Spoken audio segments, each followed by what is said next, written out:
All right, good morning, everybody. As we mentioned, we've got an activity, we've got a couple of tools. We've put those handouts on the sort of center-ish tables, so that's why Faye was having everyone come in.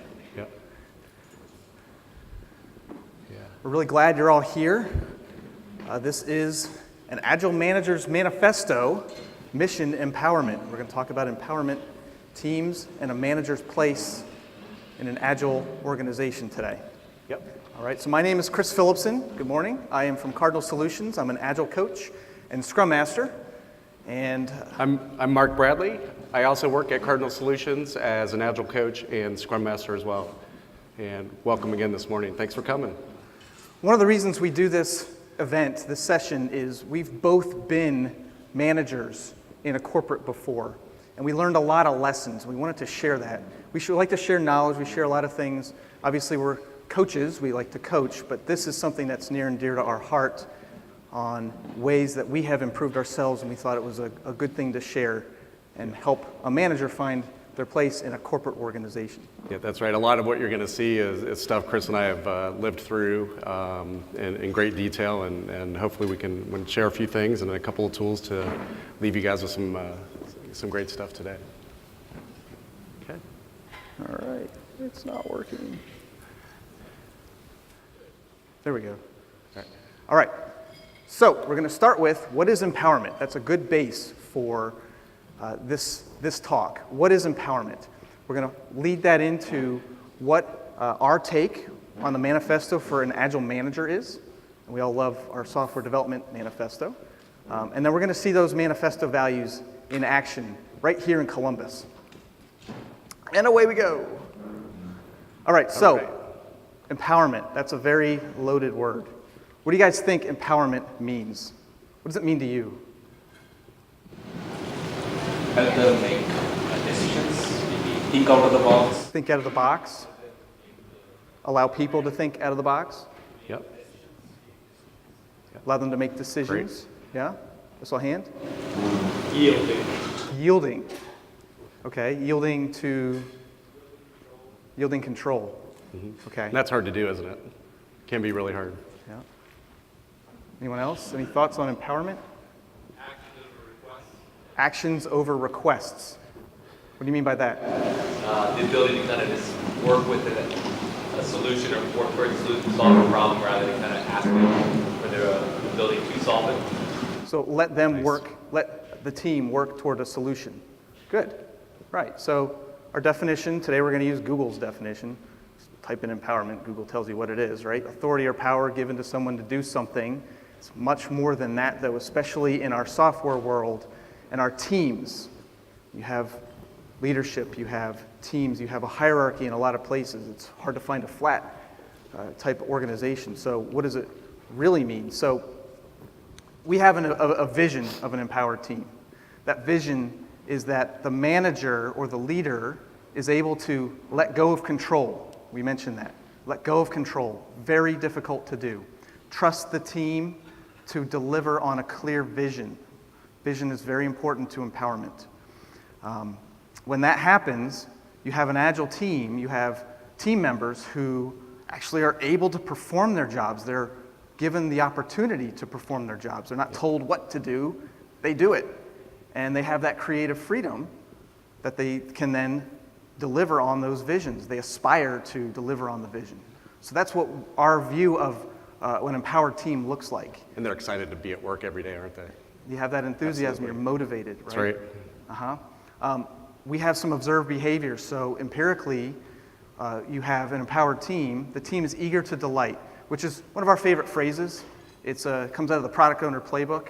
You're eager to delight your stakeholders, eager to delight your users, your business, whoever. You're eager to delight.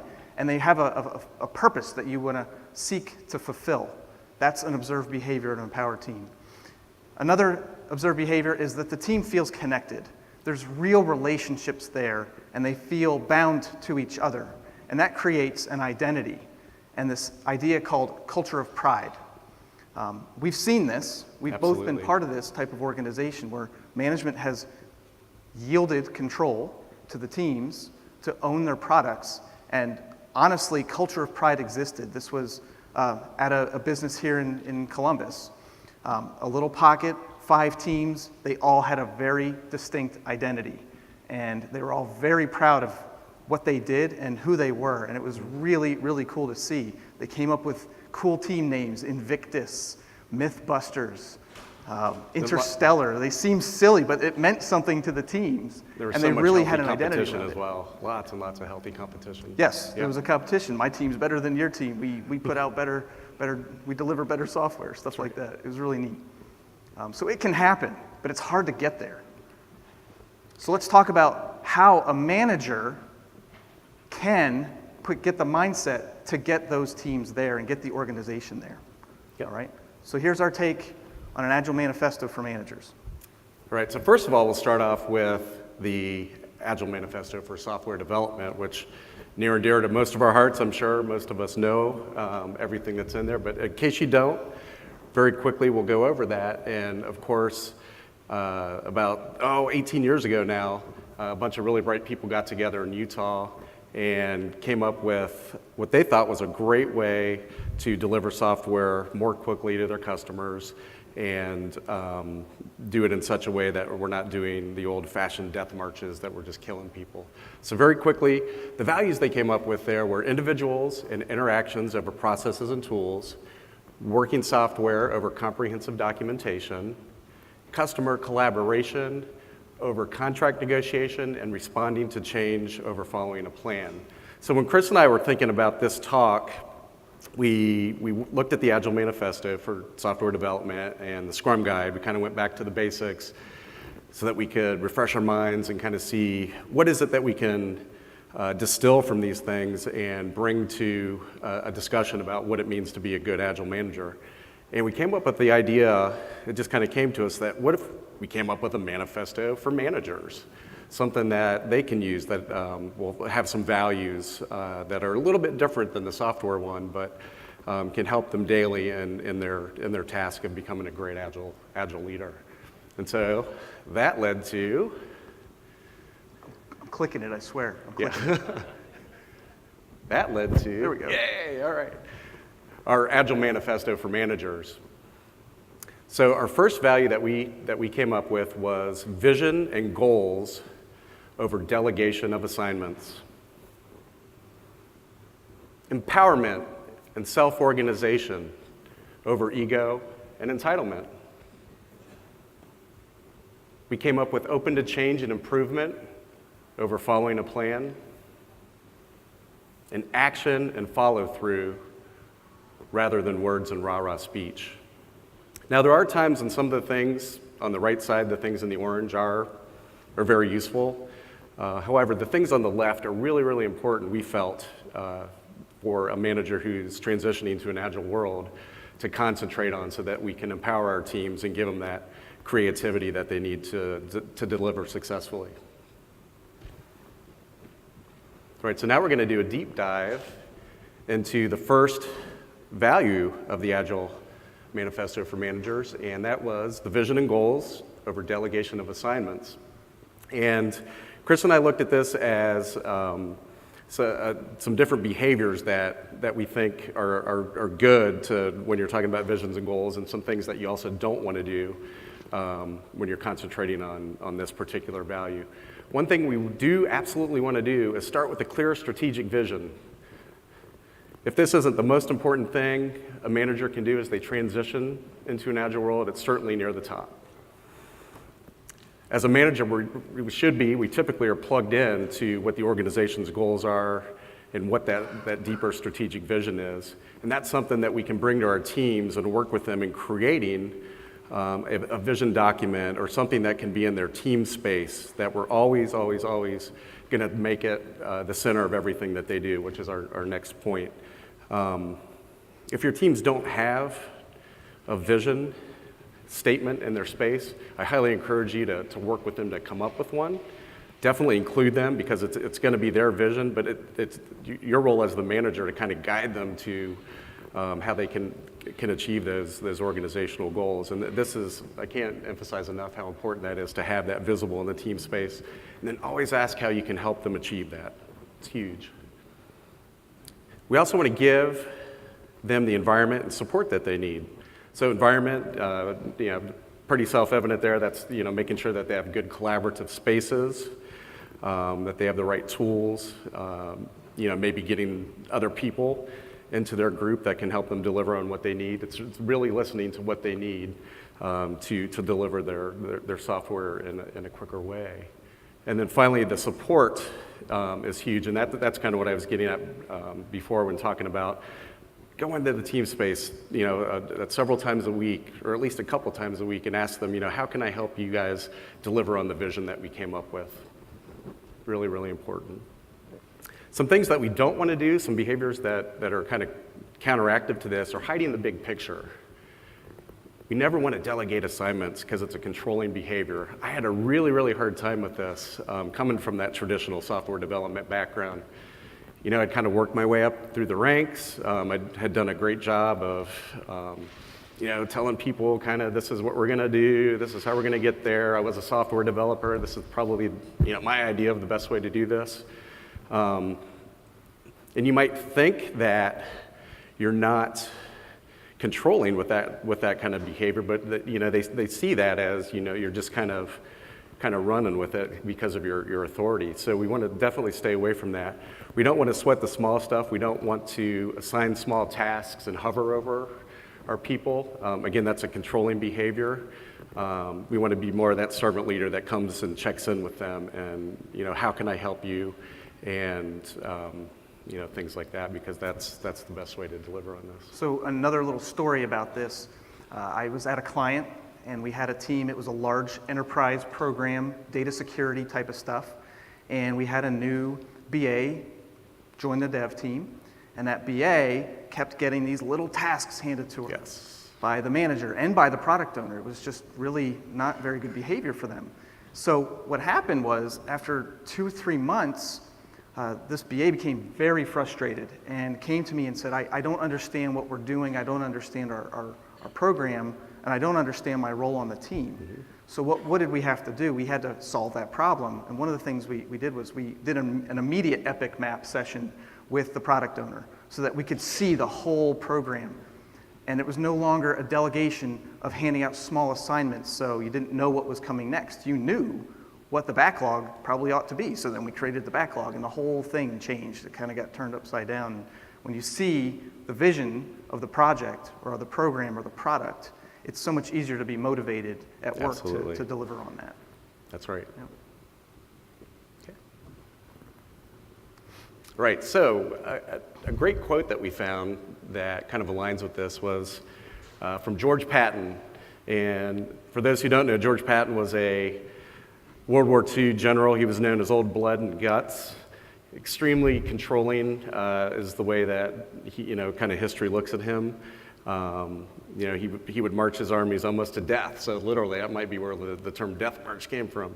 But I think he actually kind of honed in on this, even though he had that reputation, because he said, if you tell people where to go, but not how to get there, you'll be amazed at the results. So that just really hit home for this particular value with me and also with Chris. I mean, that just kind of sums it up really nicely. All right, so we have a project for you guys to work on. These are in the handouts in the middle of the table. This is why you need a pen. It's called Letters to the Future. So this is a short and quick but very powerful project that we can do. I've done this with several teams. We do this at a retro. We've done it at the beginning of a year, whatever it looks like.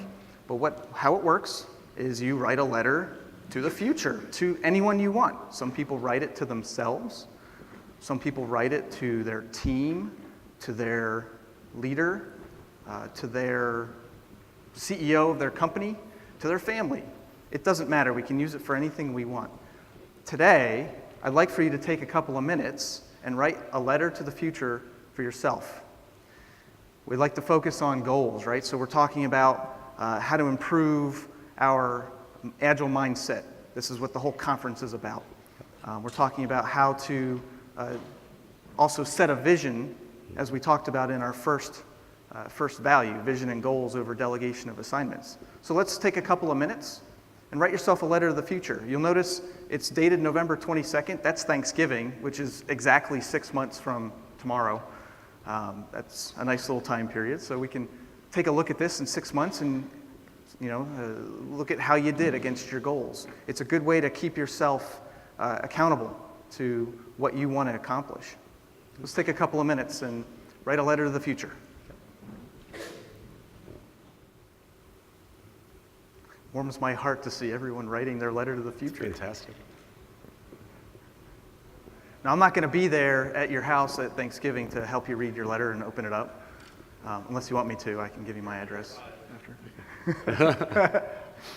This is such a neat project, though. And I always do 6 months. You can do any interval.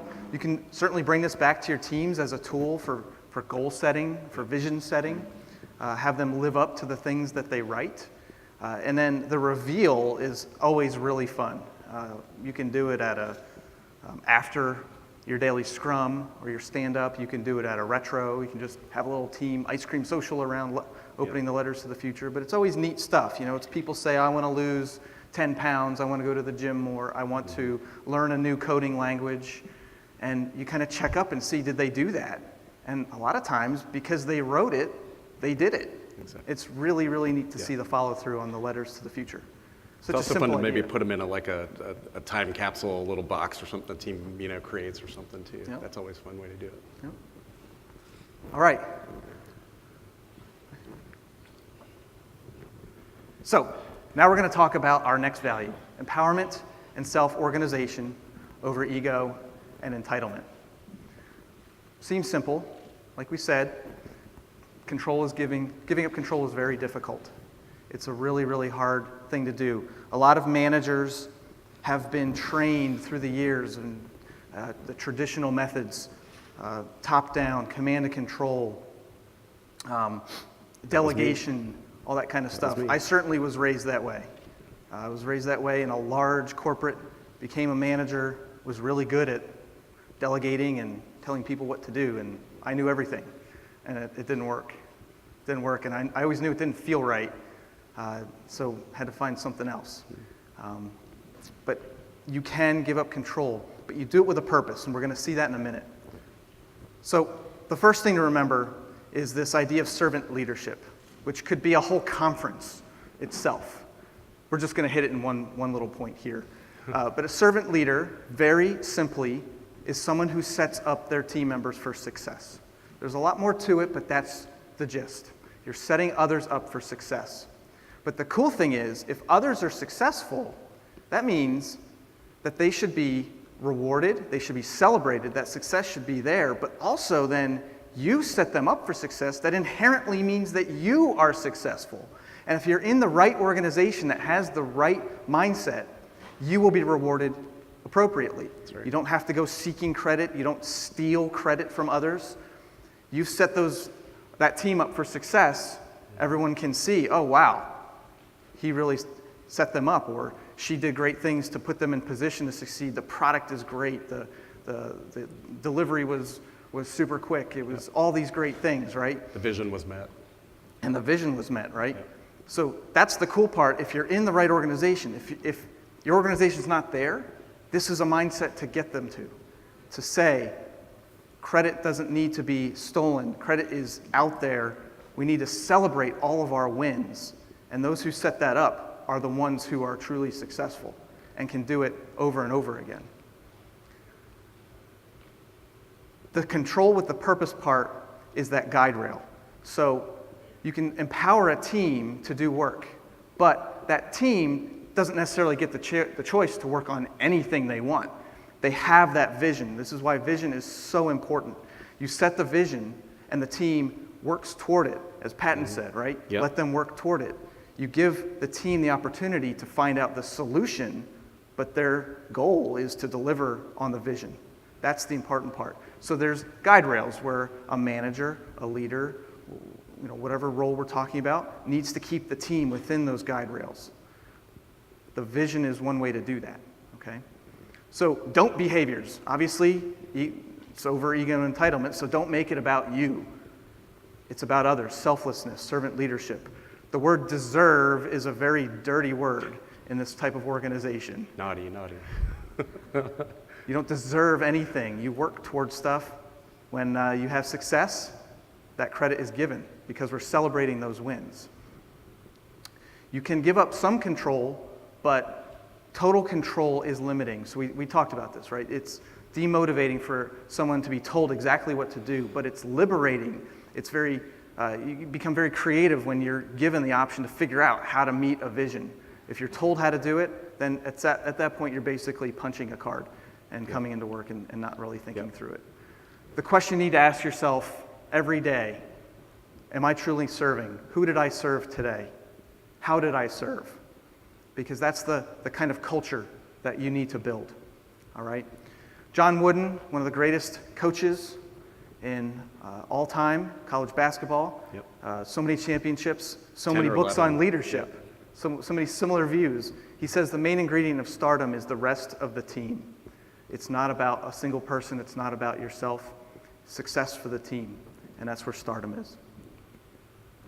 All right, a tool to take back with empowerment is sprint goals. So might not really think, what do sprint goals have to do with it? Well, if you're a manager, if you're a leader, if you're outside of the team, the sprint goals are the things that the team, the Scrum team, has come up with. They own those. They came up with sprint goals. They're delivering on a vision down the road on a product, but the team came up with those sprint goals. So what do the external people need to do? What does the manager need to do? Honor those sprint goals because the team was empowered to create them. So know what the sprint goals are. Walk around, see what, if you have several teams, what are all my team's sprint goals? Are there impediments to reaching those sprint goals? Because that is what's important to the team. That's the goal and the vision for that sprint. What can I do to help the team reach those sprint goals? And how can I understand what those really mean and what that is doing for our team and what effect that has on the team this sprint? It's really important to know that and take the time. Just taking the time to walk around and understand sprint goals would mean so much to the team. Fantastic thing at a daily stand-up or a daily scrum. When I've seen managers do that, it just, the teams are ecstatic, right? It's like, wow, they're actually here to help us, deliver on the vision that we all came up with. So great time to do that.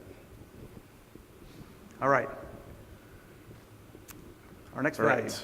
Yeah, and before we forget to, on the sprint goals, we do have a sheet that we can hand out to you if you're interested at the end of this. So if you have teams that have trouble coming up with sprint goals, this is sort of a guideline that can help with that. So see us afterwards if you'd like to get one of those. Yeah. All right, so our next value is being open to change and improvement over following a plan. And some of the do behaviors that we see here are taking time to invest in yourself. You want to let your style emerge over time. That was something I really had to do personally. Like I said, I came from that traditional background, very much like Chris, where it's the top down, and if you're doing well, you're telling people what to do, getting stuff done. And I had to really, really, really practice to not do that. And that's what I would encourage you to do. Take your time. Don't leave this conference feeling like, oh my gosh, this is something I need to change in myself and overnight. It's going to take time, just like anything you do in life. The more you do it, the better you're going to get at it, the more believable you're going to be, and the more trust you're going to build. So improvement also comes as you commit to learn and you change from that learning. So everyone here today committed to, at least today, hopefully tomorrow as well, to come and learn something new, to try to improve yourself, to try to learn something great that you can take back to your teams. And that's kind of what we're talking about with this point. Very important here. We want to model the behaviors of the product owner and the Scrum Master. Chris and I both feel that this is something that's extremely important because the vision that you're trying to deliver on is prioritized, of course, by your product owner, right? So as impediments come up to that prioritization, one thing an Agile manager can really help with is trying to remove those roadblocks so that the prioritization can continue. And then, of course, as a Scrum Master, it's all about the servant leadership and removing any kind of organizational impediment So you're almost acting as an Agile coach, really, as a manager in a certain perspective. And modeling all of those behaviors are just a great thing to do to help move your teams And through forward. the eyes of the product owner, we know about an emerging plan. Things change. That's right. You work with your stakeholders, you work with your business, everyone who affects the team. Things change. It's not going to be the same year after year, but it could change next week. It probably is going to change next week. So let that plan and let your style emerge. Think like a product owner. I have to let things emerge, right? And again, you have to practice this. So getting books that can help you focus on this stuff. Coming to conferences like this, just an awesome thing. And local groups. There's a lot of wonderful local groups here. COHAA. Like there's one called COHAA. There's one called COHAA. Yes, but there's all kinds of meetups that happen every couple weeks that can really reinforce a lot of the stuff you're going to learn here at the conference. So I would encourage everyone to do that. All right, some of the behaviors we don't want to model. We don't want to be inflexible. This one, right? It's very simple. Everyone knows this one. It was cliche. We're not going to change because we've always done things that way. We bring it up though because we see this every day, right? Everybody always hears this, and that's again something you have to try to get away from. It takes practice. Maybe write down when you catch yourself saying it, but definitely a model or a behavior that we don't want to model as an Agile manager. And what we plan to do last year, likely not going to be relevant. Last month might be relevant, possibly not. Maybe you're lucky that what you plan to do this week is going to work out. So it's all about learning how to plan, but not necessarily sticking to that, and being open to changing on a dime if you have to. And again, that's something you have to practice coming from that old traditional background. You'll lag behind if you ignore the current trends. Again, that's getting at the heart of being able to turn on a dime. Marketplaces change. Some companies are slower than others with that. But the trend is things change quickly, and that if you model this behavior on the do side, that's something that's going to help you tremendously. All right, another good quote here from Dwight D. Eisenhower. Plans are worthless, but planning is everything. So just think about that for a minute. I love that quote. Really hits the heart of what we're trying to say with this particular value. Another traditional guy too, Dwight Eisenhower. Yeah, absolutely, right? All right. Okay, so we have another little project for you. We're probably going to spend about 5 minutes doing this. This is called the intention wheel. Anyone ever seen an intention wheel or familiar with that concept? No? Okay, it's something I came across doing bullet journaling. This particular intention wheel is something that you can draw up. It's actually kind of fun to draw. If you don't want to draw one on your own, with get your protractors and compasses out like you did when you were a kid. There's plenty of these up on the internet that you can download. And essentially the way it works is it's broken down into 31 days, 30 days, depending on what month it is, 28. And there's one section you can kind of see at the top where you're going to put in items that you want to focus on. It can be anything, right? So what we're asking here for the purposes of this is maybe put in some things that you want to practice in your own daily regimen that are going to help you get better at being an Agile manager. And then what you would do after you fill out 5 or 6 of these things, maybe take this back with you, and each day you're going to spend 5, 10 minutes, something like that, kind of reflecting on what you did that day to try to make yourself improve, make yourself better and improve. And you can just kind of fill it in if it's something you did. You can kind of put hash marks if you kind of did it, or you just leave it blank if you didn't have a chance to do it. And what this does is give you a wonderful visual representation of how often you're checking in with the particular thing that you're trying to get better at. So if you would, take maybe 5 minutes to fill out the section of the values that you want to track on a daily basis, and probably check some off for today since you're here. We'll give you a couple minutes to do that. Go to conference, you get 2 days. I think so. You get 2 right off the bat for that one.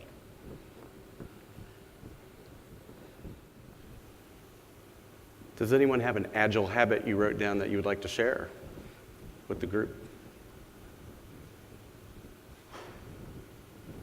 If not, that's okay. Yeah, go ahead. Encourage transparency. Yeah, that's Awesome. a good one. Encourage transparency. Love it. Something that doesn't happen next week, right? That's a big, long one, so Yeah. good to work toward. And what a fantastic thing to check in on daily, right? How did I do this today, right? Yeah, that's great. Anybody else have one they'd like to share?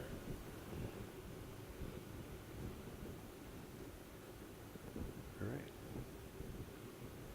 Yeah. Great. Build a key identity, like while the program we're trying to do, we put a big icon on the program proposal, and people was asking, why you guys put a pig here? And that's the story of changing the pig. Gotcha. Okay. So build team identity. Build the So team You did identity. it through the projecting a pig. Yep. That makes people ask, right? That's All right. good. Great. Fantastic. Hopefully you guys will find this as a useful tool. It's something that I get a lot of personal use out of, and it helps me a lot stay on track.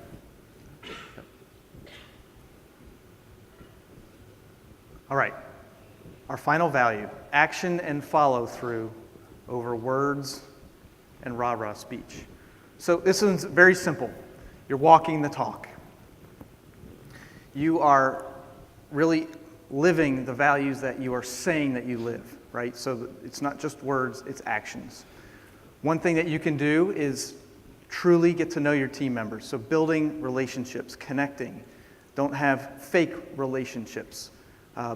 Teams can see right through that. Ask, hey, how was your weekend? And walk away. That's not going to work, Yeah. right? Truly care.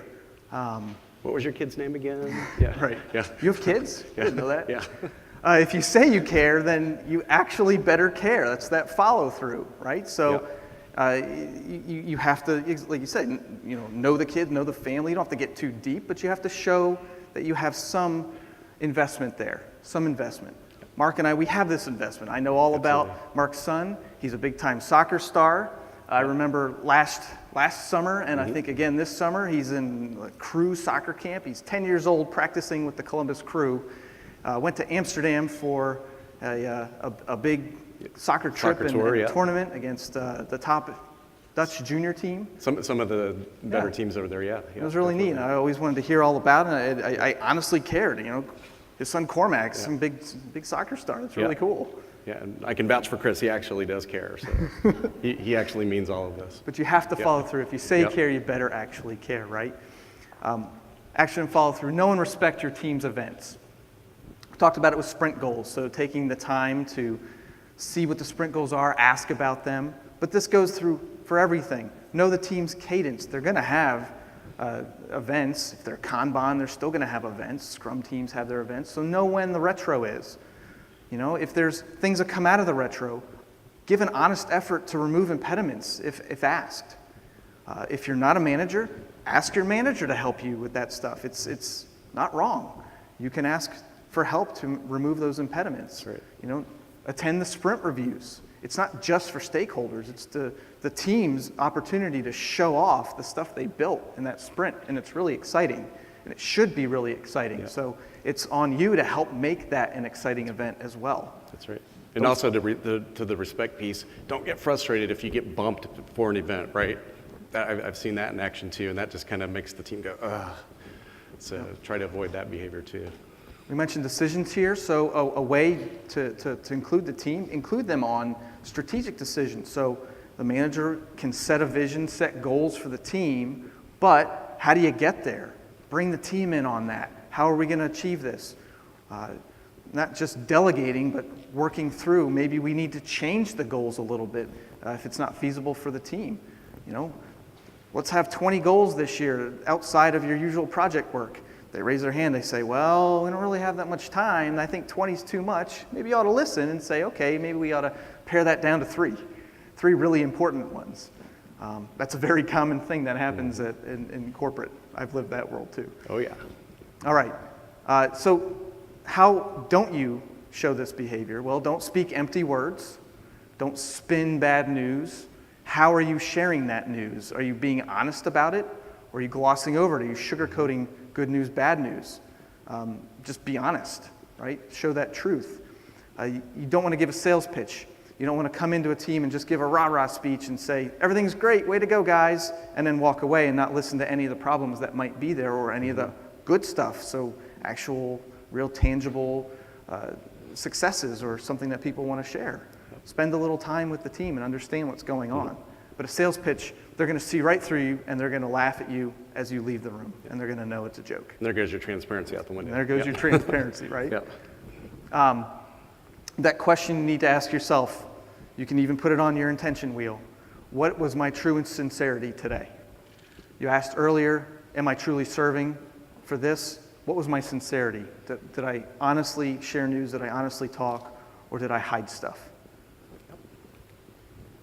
Our quote here, so John Maxwell, very prolific leadership author, love him or hate him. He's out there, he has a lot of good ideas. Here we're saying diligent follow up and follow through will set you apart and will communicate excellence. Set you apart from leaders who don't follow through, who don't have that true connection, that true relationship, and take the time to do it. That will really set you apart, and it will be noticed. It will be noticed. Yep. All right. All right.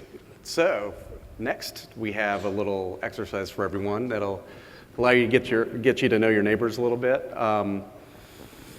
What we'd like for you to do is take maybe 5-6 minutes and let's talk about the Scrum values now that we've gone through the 4 Agile Manager Manifesto values. And let's talk about how things like courage and focus and commitment and respect and openness, how you might be able to show that as an Agile manager. And then we'll maybe ask you guys for a little bit of feedback here. We have some cards that we're going to hand out to you, which is a little takeaway, a little tool that has this on it, and also the manifesto values on the other side. So spend a few minutes getting to know Scrum, believe in Scrum, and model the Scrum values, and talk about those in relationship to the items that we've talked about, and then we'll share those. So at your tables, just discuss among yourselves for 5 or 6 minutes, and then we'll get your feedback.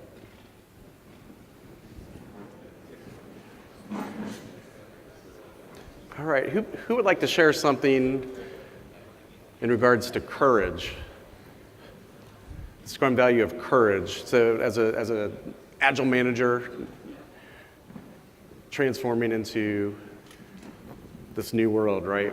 How can you use courage on a daily basis? Who wants to share?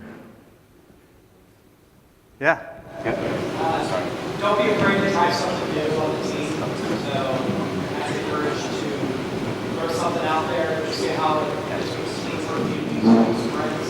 If it doesn't work out, oh well, then give it a shot. Yep. Have the courage to try something new. Have the courage to experiment. You always learn something from experiment. Scrum is based on the empirical theory, right? So, Yeah. Excellent. Yeah. Fantastic. How about focus?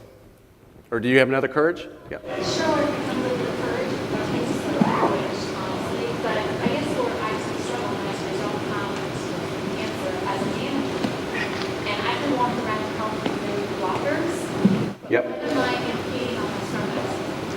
Right, so we're talking about removing roadblockers, but when are you impeding on your Scrum Master, right? Right, so that's a good one. I assume you're working hand in hand with the Scrum Master and getting their feedback and that, yeah. Together, Yeah. very well, but at some point I told you maybe I shouldn't have done that. Maybe I overstepped my bounds. Gotcha. Maybe patience isn't good. I don't know. Right. A bit more patient. Right. Or and let them answer, but how do you find that fine line? We work well together. Yep. But I'm always thinking about should I do this or should I not? Right. So it's more questioning and making sure that Have they had the opportunity to? is it something we can wait for them to have the right to? Yep. So again, I think that's where a lot of managers struggle. Yep. Is I don't want to step on the Scrum Master. So how does that fit? Exactly. So personally, I would see that as courage to have that conversation, right? Like, where, where do you feel I'm stepping on your toes? Where do you need help? And then that also goes to the value of openness too, the transparency piece too. But yeah, those are great things. I've struggled with that too in the past. Where's that line of where to step in and where not to? And I think just having those conversations, being open about it, are probably a good thing to do. Yeah. I saw a hand here. I had courage one too. Yeah. I have a team that's very open and very comfortable and don't have any filters. So courage is taking them into a meeting with product owners.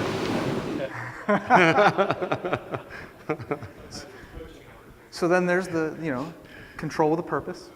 Right. Little guide controlling rails. The guiding purpose, yes, exactly. We want to delight those customers and stakeholders. So That's right. keep it to delight. How about commitment or respect? Anybody have any interesting things around either of those? Yeah. Yeah. I think commitment, a lot of people lose sight that software development is a team sport. So Yeah. you think about team sports, you want to win the game. And a lot of people just aren't committed to the same goals on the team. So just simply getting them to commit to each other and therefore commit to the sprint goals is Awesome. so important. And as a manager, right, you can help with that by, bringing it back to the vision, right? You guys are, remember we committed to do this together as a team. How can I help you do this? Yeah, that's great. All right. Yes.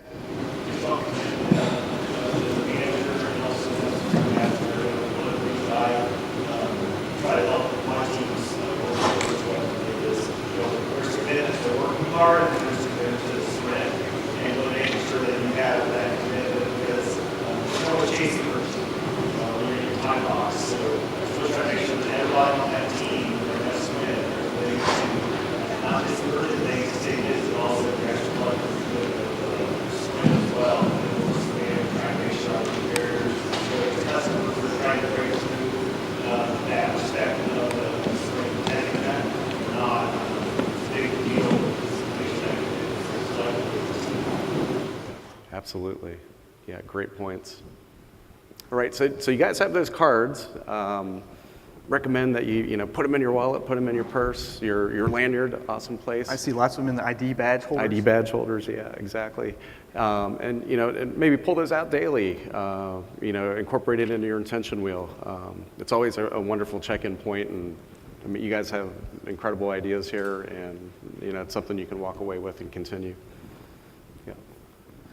Okay, go ahead. All right, so now we're going to switch gears. We're going to actually see these manifesto values in action. And we're going to do that with a very well-known leader here in Columbus. It may surprise you. It's John Tortorella. All right? So John Tortorella, head coach of the Columbus Blue Jackets, had a terrible reputation when he came here. He was run out of Vancouver after a year. He was run out of Tampa after a couple of years. He even won a Stanley Cup in Tampa, and they ran him out. Ran out of New York. He was very abrasive, command and control, would just berate his players, berate the media. The media hates this guy because he's such a jerk sometimes. But he still wanted to be a head coach.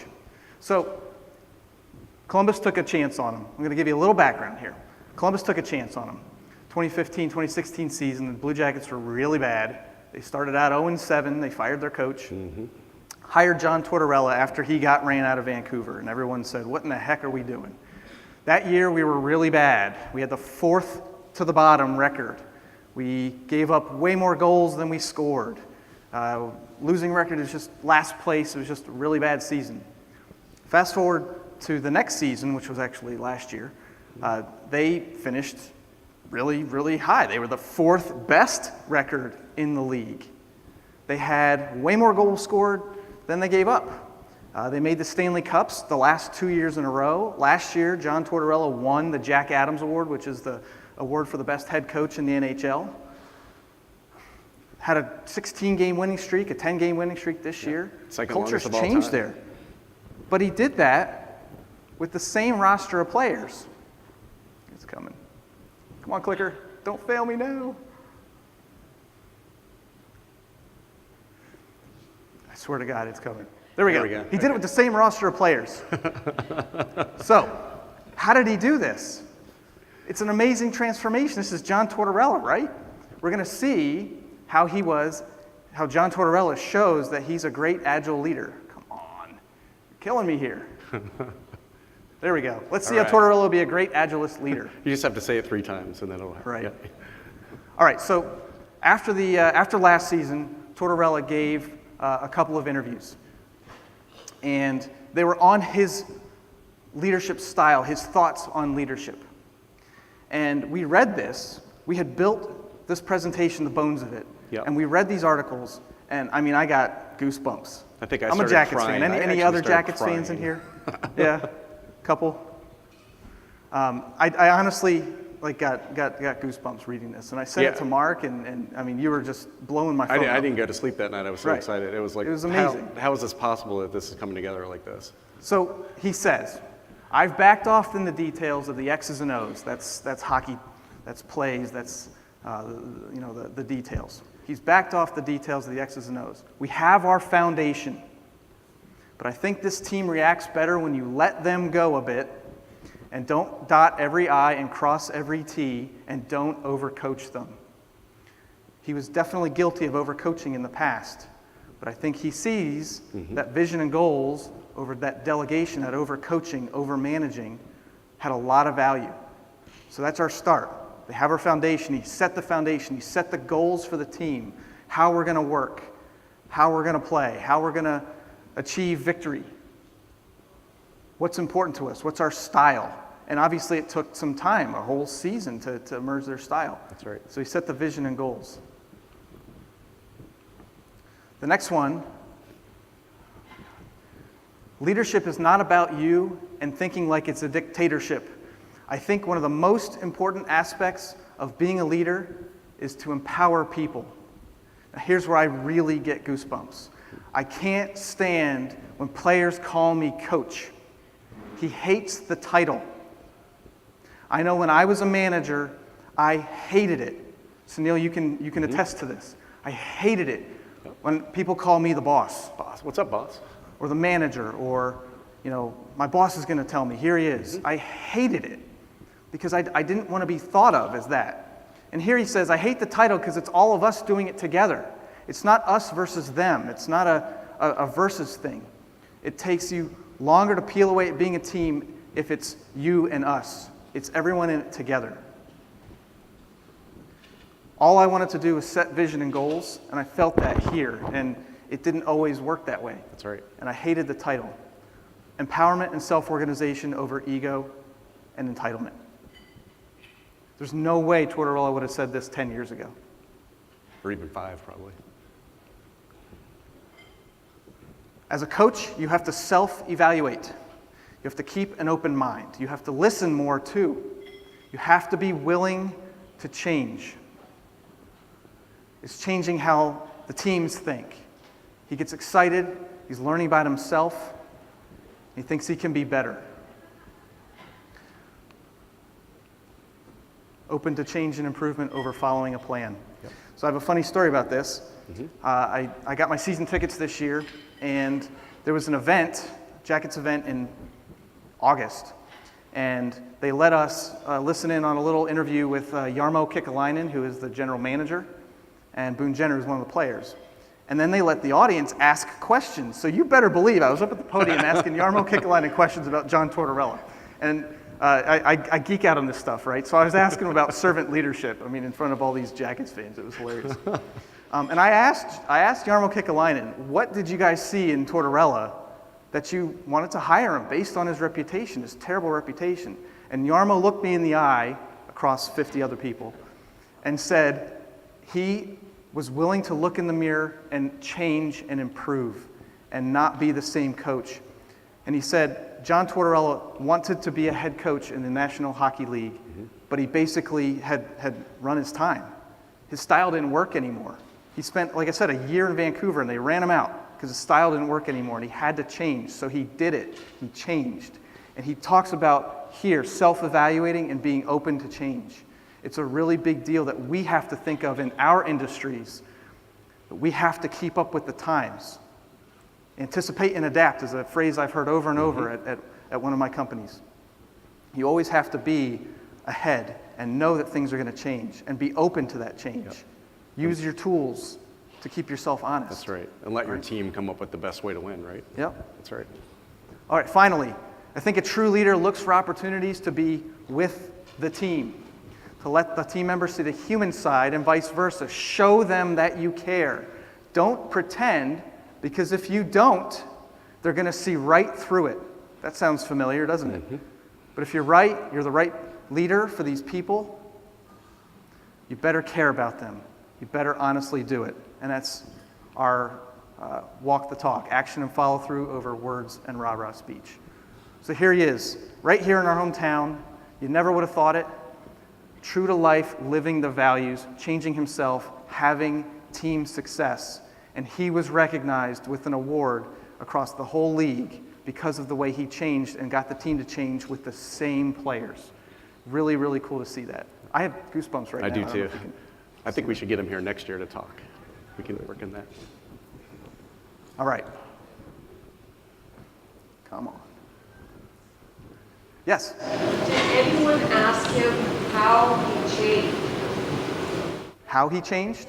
So all throughout the year, if you're a geek, a hockey geek like I am, you listen to the players do their interviews, and you listen to the media do interviews with Tortorella after every game. And they asked him that question several times. And he was honest. He said, I knew I had to change. He had to change. One thing is so an example, they might have a bad period, and they'll give up 2 or 3 goals and not score any. And he will say, I did not go in the locker room. I let the players handle it themselves. And I stayed out of their way. And they'll come out the next period and they'll score 3 goals and be up 3-2. And he said that, I can't tell you how many times in the last 2 years. And I thought back to him being able to let the team, don't overcoach, empower the team. Leaders within the team take that voice. Yep. And he instilled that culture. It wasn't there before, but he instilled that culture. Yeah, he knew he had to experiment to try something different, right? Right. Instead of going in and dropping F-bombs like he used to all the time. Right? And I can vouch for that too. All the interviews I heard, same thing from the players. He just backed off. He experimented with doing it a different way. Yeah. Yep. Anything else on John? Does he know that you're profiling him? We have tried so many times. I swear. Do you know him? Can you get me hooked up?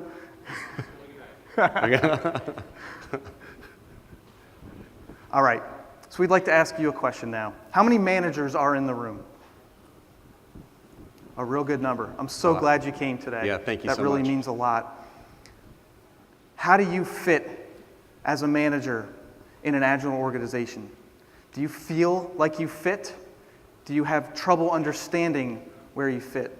Let's have a little discussion about that.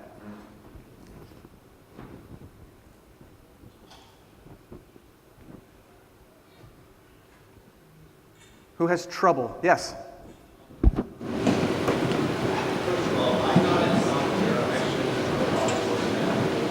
Internal audit, okay.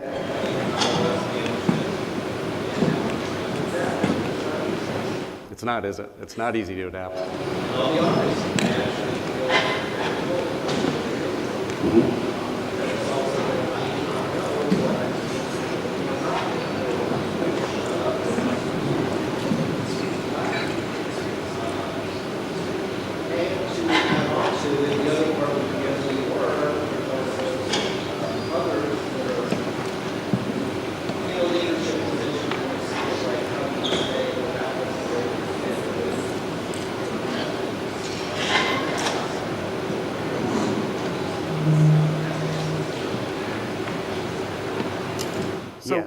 Go ahead. So yeah, moving into an Agile organization, understanding when to hold back, when to insert yourself, Yeah. how to work with the team, how to empower, if you haven't had that in your background. Do you think anything resonated today? Yes? Mm-hmm. Now is it everyone else too, or is it just you? Is it something that you can maybe bring back to your peers? There's like pilots here today. Okay. Okay. We're all that's a great first step. Yeah. Yeah. There's some local meetups too that discuss this stuff. There's COHAA sponsors a bi-weekly coaching meetup where a lot of these conversations come up. So maybe that's something you guys could, attend periodically and pick people's brains. Yeah. Yes. I heard something he said that I thought was interesting. I thought I heard this, so I told me to come on. And I think as a manager, to be an agile manager, it depends on a lot of how much support you have from their body. Yes. So it definitely does. I've seen organizations where the middle management layer is kind of hung out to dry. The people want it. Upper management is supportive. Middle management falls back on what they know, and it's hard. I've seen organizations where the push comes from middle management, and the teams are getting there, and upper management, senior leadership, and/or the business is not following along, and it's all hard to jive together. So support all over, all levels, and coaching is really needed at all levels if there is a transformation going on. So that's a trick too. There's education that always has to happen. In our world, a Scrum Master is an effective coach if you're constantly coaching. Sure, everyone went through training at some point, went through PSF or some sort of training, and you've heard the Scrum values, but you have to reiterate these things all the time. It's not something you can say once and boom, everyone knows the values. That's right. So this constant education, and that's at all levels that needs to happen. It can't be people hung out to dry. And I think courage comes in there again too. Whatever level is seeing the gap there, that they either have some courage to take it up to the top. We really need your support, or vice versa, guys in middle management. We really need you to start implementing these things. Just having this kind of the ability to have those conversations in a courageous manner. Yeah. Any thoughts ever on this side of the room? Yes. Yeah, go ahead. Yeah, Mike would be great. Thank you. Hi, Anthony Brown. I work for Kettering Health Network in Dayton, Ohio for a healthcare system. And I started out as being the pilot project on the IT side to try to apply Agile Scrum methodologies. And so I was the IT manager. I actually was the one that started the Agile journey, got myself educated, and then actually went to my team who had a coordinator, and we did it together. And so what happened was I was sort of the Scrum Master, the one driving the change. And then at some point, my team then starts to run themselves. They become much more self-reliant. And then I developed a Scrum Master on that team. And so then I take a step back. So I kind of found myself in a coach scenario then. Yep.